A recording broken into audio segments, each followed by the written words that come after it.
De nos jours, c'est devenu quasi impossible de se mettre en couple. Le taux de divorce a littéralement explosé.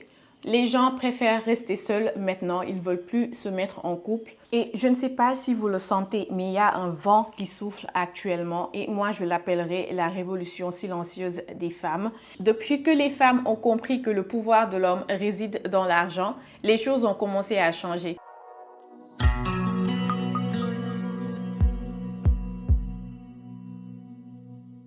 Well, hello my queens, welcome back to my channel. I hope you're all doing well. Alors, aujourd'hui, j'ai été invitée à un dîner pour le iftar and while I am doing my makeup, je me suis dit qu'on pourrait discuter d'un sujet qui nous concerne toutes autant que nous sommes. Il s'agit de mariage, de vie de couple, des enfants et bien entendu la finance dans le couple. Je vais vous parler en même temps que je fais mon make-up. De toute façon, ma routine en termes de maquillage n'a pas changé. J'utilise les mêmes produits qu'avant. Je ne sais pas si vous avez remarqué, mais de nos jours, c'est devenu quasi impossible de se mettre en couple. Le taux de divorce a littéralement explosé. Les gens préfèrent rester seuls maintenant, ils ne veulent plus se mettre en couple. Et je ne sais pas si vous le sentez, mais il y a un vent qui souffle actuellement et moi je l'appellerai la révolution silencieuse des femmes. Ce que je veux dire, c'est que les femmes ont compris que les temps ont changé. Ce qui était normal avant, du temps de nos parents, ne l'est plus actuellement. Les femmes ont compris ce changement et se sont adaptées à leurs nouvelles conditions de vie, ce qui n'est peut-être pas encore le cas pour le sexe opposé, à savoir les hommes. Et aujourd'hui, je voulais discuter avec vous des 5 leçons que j'ai apprises de mes années de mariage. Ça fait maintenant 10 ans que je suis mariée, mine de rien, ça fait quand même un bout de temps. Et comme vous le savez, pour la plupart, je suis mère de 2 enfants. Les sujets dont je vais parler aujourd'hui ne concernent que mon expérience personnelle, ce que j'ai vécu dans mon couple et mon entendement du mariage. Et cela ne veut surtout pas dire que votre expérience is not valuable. Quand il s'agit de mariage et de vie de couple, chaque personne a une expérience différente. Il n'y a pas de science exacte. Cependant, les leçons que je vais partager avec vous aujourd'hui seront peut-être utiles dans le futur pour mieux vous préparer à rentrer dans votre vie de couple avec tout le bagage nécessaire dont vous aurez besoin.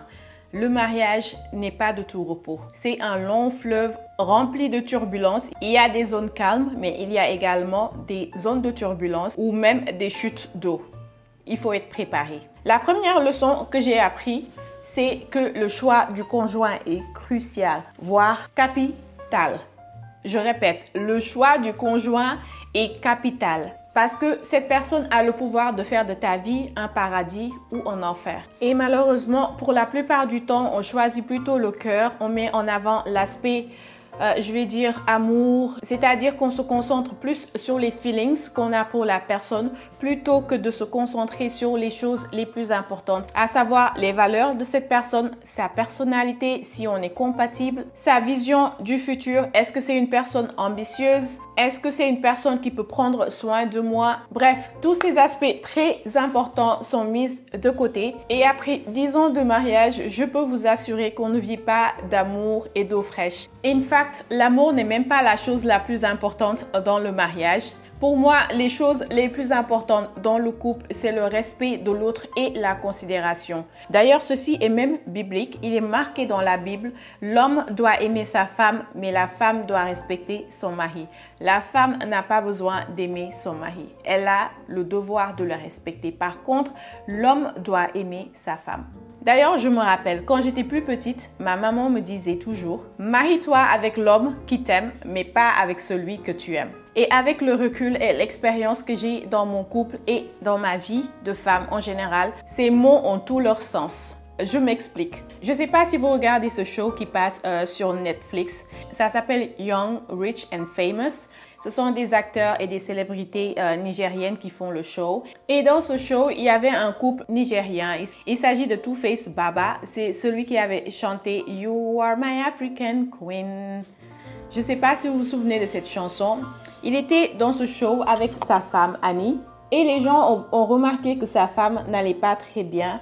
Je vais vous donner un peu l'historique de leur couple. Enfin, je ne connais pas exactement tous les détails, mais c'est connu que le gars, avant de marier la femme, avait déjà eu 4 enfants ou 5 enfants dehors avant de la légaliser officiellement. Annie, elle a toujours vécu dans l'ombre de son mari. Elle l'a tellement aimé. Elle est ce qu'on appelle sa femme de galère. Elle l'a connu quand il n'était rien, enfin quand il n'avait rien en général. Elle l'a supporté jusqu'à ce qu'il devienne quelqu'un de très famous aujourd'hui. Et je pense que c'était pour la récompenser de toutes ces années de patience et de souffrance et de tout ce qu'elle a enduré à côté de lui qu'il l'a finalement mariée, mais il ne l'a jamais vraiment aimée. Mais tout le monde savait à quel point Annie aimait son mari. Limite, elle l'idolâtrait. Malgré les tromperies, malgré ce que le gars disait de mal d'elle devant tout le monde, elle a toujours été là et l'a supporté. Et vous savez ce qui s'est passé? Du jour au lendemain, le gars l'a divorcée dans les réseaux sociaux, devant le monde entier. Il a envoyé un message pour dire « Annie et moi, c'est fini ». Il n'a même pas pris la peine de lui notifier le divorce en privé avant de le faire en public. Ce que j'ai retenu de cette histoire, c'est que c'est bien d'aimer son mari, mais pas au point d'aimer ton mari plus que toi-même. Aime ton mari, d'accord, c'est bien beau, mais aime-toi plus. Cette histoire avec Annie, c'est juste un exemple que je vous donne. Je suis même allée très loin dans mon exemple. Peut-être que vous, dans votre entourage, vous connaissez cette personne qui a tout sacrifié pour être avec la personne qu'elle aimait. Elle s'est mise à dos sa famille, ses amis, bref, tout le monde pour être avec cet homme. C'est elle qui porte le mariage en fait. Remarquez bien, quand c'est la femme qui porte le mariage, c'est extrêmement difficile. Elle va supporter l'insupportable, elle va accepter l'inacceptable, elle va tout prendre sur elle juste pour que le foyer tienne debout. Quand un homme ne t'aime pas, c'est vraiment vilain, hein, les filles. Faites attention à cela. Quand ton mari ne t'aime pas, c'est très vilain. Tes sentiments, ce que tu ressens, ce que tu penses, all your feelings passent au second plan. Tu n'es pas sa priorité. Cette illusion de famille que tu as créée ne l'intéresse pas. Sa priorité sera toujours lui et lui-même. Et malheureusement, tu viendras toujours au second plan. Par contre, l'homme qui t'aime vraiment, peu importe le mauvais comportement qu'il avait dans le passé avec d'autres femmes, fera un effort pour s'améliorer. Il fera tout pour que le couple tienne debout et que les choses marchent entre vous. Il t'écoutera. Il sera aux petits soins pour toi. Il va même accepter tes caprices. Il ne faut pas trop en faire non plus, hein. Je connais beaucoup de femmes qui sont trop capricieuses au risque de tout gâcher. Un homme qui t'aime vraiment accepte tes caprices. Et l'erreur que beaucoup d'entre nous font est de penser qu'on peut changer un homme. Une personne ne peut pas changer tant qu'elle n'est pas prête à le faire. Si cette personne rencontre la vraie personne qu'il aime vraiment, il changera de lui-même sans pour autant qu'on le lui dise. Arrêtons de vouloir changer des hommes. Arrêtons de vouloir nous mettre en couple tout en sachant que la personne n'est pas celle qu'il nous faut. Des fois, nous les femmes aussi, il faut qu'on se parle entre nous. On rentre en couple, on voit bien les red flags. Ça clignote à 100 mètres même. On les voit, mais on décide de les ignorer. Et pourtant, ce sont ces red flags qu'on a ignorés au début qui va nous rattraper après 5 ou 10 ans de mariage. Arrêtons de nous forcer dans des relations qui ne marchent pas pour nous. Si on a l'impression de faire des efforts énormes pour qu'une personne change, c'est que c'est tout simplement pas la personne qu'il nous faut. Si on a également l'impression d'être seul dans le couple, je veux dire, on assume tout toute seule, que ça soit les enfants, l'école, le loyer, l'aspect financier dans un couple. Malheureusement, on n'est pas en couple, on est seul. C'est ce que j'appelle les maribataires. Ce sont les gens qui, soi-disant, pensent qu'ils sont en couple, mais ils sont seuls dans leur couple. En face, il n'y a rien. C'est un couple unilatéral. Moi, je dis toujours que le mariage, c'est comme une barque. Il faut que les deux personnes rament à l'unisson pour que le mariage avance. Si c'est une seule personne qui rame, au final, elle sera fatiguée. Et ça se voit après sur le physique et le mental de la personne. C'est pour ça qu'il y a maintenant énormément de dépression. C'est juste du fait du charge mentale qu'une seule personne endure durant le mariage, tout en sachant que l'effort doit venir des deux côtés. Mais je suis quand même contente de dire que j'ai l'impression que les choses commencent à changer. La révolution est en marche. Depuis que les femmes ont compris que le pouvoir de l'homme réside dans l'argent, les choses ont commencé à changer. Avant, l'homme pouvait se permettre de faire tout et n'importe quoi parce que tout simplement, la femme n'avait pas le choix, elle n'avait pas son propre argent, elle n'arrivait pas à travailler, donc elle dépendait uniquement de son mari. Mais de nos jours, l'homme travaille et la femme travaille. Je connais des couples où c'est du 50-50. L'homme apporte la moitié et la femme apporte l'autre moitié. Donc, c'est tout à fait normal que la charge mentale qui incombait à la femme avant soit également divisée en deux. Les femmes n'acceptent plus de prendre toutes ces charges sur elles-mêmes. Les femmes ont juste décidé de dire stop. La deuxième leçon que j'ai appris après 10 ans de mariage, c'est de ne pas commencer quelque chose qu'on ne peut pas continuer dans le futur. Je m'explique. Quand on vient de rencontrer une personne et qu'on a des sentiments pour elle et qu'on a envie de se poser avec cette personne et créer quelque chose de positif, de solide, on a envie de montrer le meilleur de soi. C'est tout à fait normal. Quand on date une personne, we always show our best. On se montre sous son meilleur jour. C'est tout à fait normal que ça soit du côté de l'homme ou de la femme. Et on a même tendance à vouloir faire plaisir à cette personne en faisant des choses que normalement on ne fait pas. Cependant, il faut faire comprendre à la personne que ce que je suis en train de faire en ce moment, c'est juste pour te faire plaisir, pour que les choses soient claires dès le début. Et je vais vous donner un exemple tout simple. Quand on vient de se marier, tout est beau, tout est rose, on croit que l'amour ne finira jamais. Toi, la femme, tu te mets à cuisiner pour ton mari chaque jour. Tu lui fais un plat nouveau, frais, savoureux. D'accord, tout est bien, tout est rose. Mais dis-toi bien que ça, tu ne pourras pas le continuer éternellement. C'est juste au début. Donc, fais comprendre à ton mari que c'est juste pour te faire plaisir pour un temps bien déterminé. C'est quelque chose que tu ne feras pas dans le futur ou bien que tu ne pourras pas continuer à faire tous les jours. Parce que c'est très important de le mentionner. 2-3 years down the line, si vous arrêtez de cuisiner des repas frais à votre mari, il vous dira « mais tu as changé, tu n'étais pas comme ça avant ». Tu me cuisinais des plats savoureux tous les jours, je mangeais tous les jours quelque chose de nouveau. Qu'est-ce qui se passe? Tu as changé. C'est parce que tu as commencé quelque chose que tu savais que tu ne pourras pas terminer. Un autre exemple que je vous donne, et ça me concerne moi personnellement, c'est ce que j'ai vécu dans mon couple. Au début, mon mari, je lui repassais ses vêtements tous les jours avant qu'il ne parte au travail. Et quand je me suis rendu compte que je n'aimais pas repasser, c'est quelque chose que je déteste faire. Je déteste repasser et faire la vaisselle. Je l'ai fait 1 fois, 2 fois, 3 fois. La 4e fois, j'ai appelé mon mari. Je lui ai dit carrément, monsieur, je ne pourrai pas continuer à faire ça parce que j'aime pas le faire. Il a compris tout simplement, puis on est passé à autre chose. Cela n'empêche que de temps en temps, je peux repasser ses vêtements pour lui faire plaisir, mais c'est quelque chose que je n'aime pas faire et que je ne ferai pas tous les jours. Et cette leçon est d'autant plus importante quand il s'agit de la belle famille. Ne jamais commencer quelque chose qu'on ne pourra pas terminer avec la belle famille. Et nous savons toutes que la belle famille, surtout dans nos cultures africaines, a le pouvoir de détruire ton ménage, que tu le veuilles ou non. La belle famille fait également partie de vos vies. Et on a très souvent tendance d'acheter nos belles familles avec des cadeaux dans les débuts des relations. On envoie des pagnes ou bien de l'argent à la belle famille en espérant être apprécié un peu plus ou bien gagner leur amour. Mais dites-vous bien que le jour où vous avez un problème avec votre mari, ils seront toujours du côté de votre mari. La belle famille n'est pas votre famille. Je répète, votre belle famille n'est pas votre famille. Si dès le début, vous les avez habitués à leur envoyer de l'argent chaque mois, par exemple, si un jour vous arrêtez de faire ça, ils vous diront que vous avez changé, que vous n'êtes plus la même personne et bonjour les problèmes. Tout simplement parce que vous les avez habitués à quelque chose que vous n'avez pas pu terminer. La 3e leçon que j'ai apprise, c'est de ne jamais s'oublier dans les mariages. Par ne jamais s'oublier, je veux dire ne jamais oublier ses rêves, ne jamais oublier ses objectifs et toujours chercher à évoluer au même titre que votre mari. Nous connaissons toutes une tante, une cousine ou même une sœur qui a mis sa vie entre parenthèses juste pour se marier et soutenir son mari. Et au final, on voit ce que ça a donné.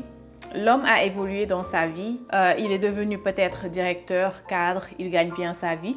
Et la femme a peut-être sacrifié sa vie, sacrifié ses rêves. Elle aurait aimé être peut-être docteur ou bien travailler dans l'assurance ou bien même être une grande femme commerçante. Mais à cause du mariage, elle n'a pas pu poursuivre ses rêves. Et malheureusement, ce qui se passe pour la plupart du temps, c'est que si on n'est pas tombé sur un homme qui a des valeurs et que le mariage bat de l'aile, tu n'as pas d'autre choix que de supporter. Mais même si tu décides de partir, si tu n'as pas de revenus, où est-ce que tu vas aller avec tes enfants? Tu es obligé de rester et de supporter ce mariage. C'est pour cela qu'il est important pour la femme d'être indépendante financièrement. Et cela implique de poursuivre sa carrière professionnelle et d'évoluer au même titre que son mari. Ayez votre petit quelque chose par vous-même. Ceci est très important. Je ne sais pas combien de fois dans mes vidéos précédentes, je l'ai répété, répété. Être indépendante financièrement pour une femme, c'est d'avoir le choix.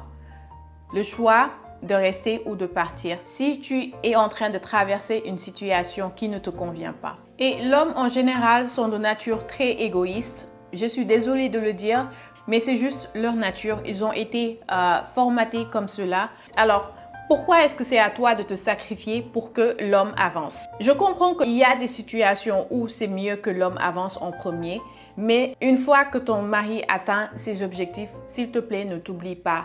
Repars à l'école. Va faire une formation. Si ton mari t'aime vraiment, il voudra également te voir évoluer avec lui.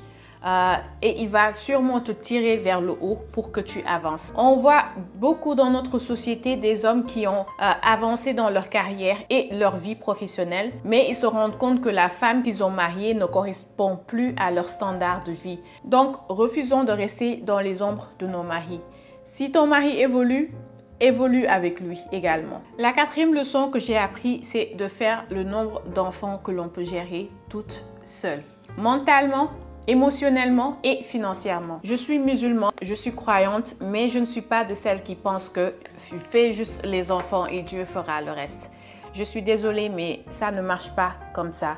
D'autant plus avec l'économie actuelle, les enfants coûtent excessivement cher.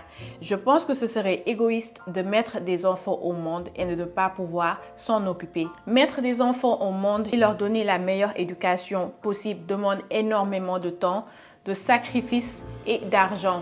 On est obligé de mentionner l'argent. Entre payer la nounou, les devoirs, les rendez-vous d'hôpital, acheter les vêtements. Bref, la charge mentale est juste énorme. On ne parle même pas de l'aspect financier, mais rien que la charge mentale est énorme. Ça demande énormément de travail d'être avec un enfant, de s'occuper de son éducation et de lui donner les meilleures chances pour qu'il puisse évoluer et grandir dans les meilleures conditions, pour qu'il soit dans les meilleures dispositions de réussir sa vie dans le futur. Et c'est très malheureux de le dire, mais certains hommes divorcent la femme et divorcent les enfants en même temps. C'est quelque chose que je ne comprendrai jamais. Peu importe les différends que tu as avec ta femme, les enfants ne doivent pas en souffrir. Il faut continuer à s'occuper de ces enfants. Si par malheur, tu as eu à faire 4, 5, 6 enfants avec un homme et que du jour au lendemain, tu divorces avec cette personne, tu te retrouves à t'occuper toute seule de tous ces enfants. Mon Dieu, je ne peux même pas m'imaginer la charge mentale qu'aura cette personne à devoir s'occuper financièrement et émotionnellement de ces 6 enfants. D'où l'importance de toujours faire les enfants qu'on peut gérer toute seule. J'ai 2 enfants, je sais que je peux gérer 2 enfants toute seule. Mon salaire me permet de gérer mes enfants toute seule. Émotionnellement, j'ai assez de temps et de patience pour gérer 2 enfants. Pas plus pour le moment. Et je refuse de subir la pression des personnes qui viennent me dire « Mais pourquoi tu n'as que 2 enfants? Qu'est-ce que tu attends pour faire un 3e ?» Et la réponse que je leur donne toujours, c'est que « Est-ce que tu vas venir m'aider à payer le daycare pour mes enfants ?» Quand j'ai eu ma petite fille, la dernière, je payais presque 300 $ chaque semaine pour qu'on me garde mon enfant. Faites le calcul. Par mois, c'est un salaire entier. Et cette personne qui vient te dire « Qu'est-ce que tu attends pour faire un autre enfant ?» Ce sont ces mêmes personnes qui, le jour où tu auras besoin d'un babysitter ou bien pour quelqu'un qui vienne garder ton enfant, ils ne seront jamais présents. N'écoutez pas les personnes. Faites en fonction de vos moyens et de vous-même en tant que femme. Si votre mari également veut plusieurs enfants, impliquez-le dans la charge et l'entretien des enfants. C'est facile pour un homme de dire à sa femme « fais-moi des enfants ». Quand tu rentres du travail et que tu trouves que tout est déjà prêt, le dîner est prêt, les enfants sont propres, tout ce que tu fais, c'est tu t'amuses avec tes enfants, tu joues avec eux. Et dès qu'il y a un petit souci, tu appelles ta femme et lui dis « Viens prendre ton enfant ». Tu as bien entendu, il va dire « Viens prendre ton enfant ». Le jour où on comprendra que nos enfants sont nos enfants, pas celui de ton mari, pas celui de tes parents, mais tes propres enfants, je vous assure qu'on y réfléchira à 2 fois avant de faire venir les enfants au monde. Et je vous donne un exemple tout simple. Mon mari, quand on lui parle de « Est-ce que tu es prêt à avoir un 3e enfant ?» il dit « Non, non, non, la factory est fermée. » Et quand on lui dit « Pourquoi la factory est fermée ?» il dit carrément que les enfants, ça demande beaucoup de travail. Ça bouleverse mon emploi du temps. Est-ce que vous entendez ce qu'il a dit? Les enfants bouleversent mon emploi du temps. Parce que moi, je vais jamais faire la femme superwoman qui peut tout gérer dans la maison, qui peut gérer et le foyer, et le mari, et les enfants, tout en même temps. Si j'ai besoin de soutien, je le dis carrément. Et je vous assure que quand l'homme est impliqué dans l'éducation et les tâches qui incombent à élever un enfant, il y réfléchira à 2 fois avant de vouloir faire beaucoup d'enfants.